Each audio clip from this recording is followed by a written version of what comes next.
Ang resulta. Before and after yan? Oo, ito na yung ayos na maganda na.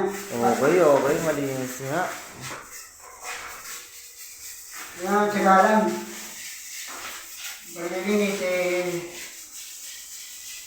kailangan mayroon ayos na.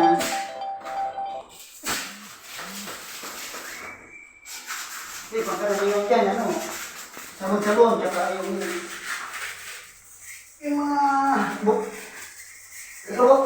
yung dikit. Sabon, shampoo. Tapos yung mga lahi sa labas, maghuhugas, siyempre sa tubig.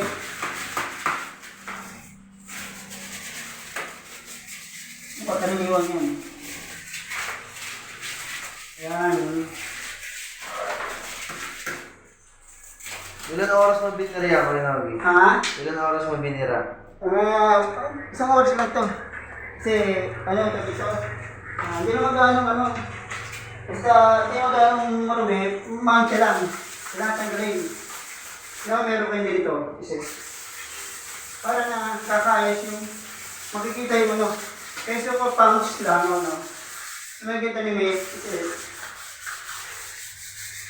para na, makikita yung kapatiran.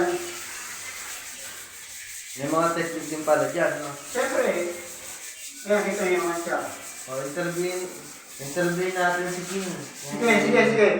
Kim, ano i-rate mo sa paglilinis ni Kuya Nogi?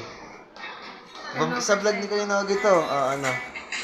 10 over 10 10. over 10 daw. Salamat. Ako may sabi ko, Sige, sabi mo kung paano yung nararapat na dapat na. Yung okay naman. maayos. Okay, sobrang ayos, malinis siya. Yan. Saka Tanggal yung mancha. mabilis siya, mabilis.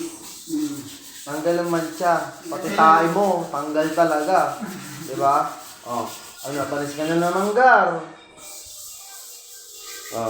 Kuya Nog, ano masasabi sa mga followers mo? Subscribe mo channel. YouTube, promote. Thank you, like. Thank you, boss madam. Mamaya ulit mga boss. Bibidyoan ulit namin yan sa finished product. Okay? Diba? Ayun Sir. na. Thank you.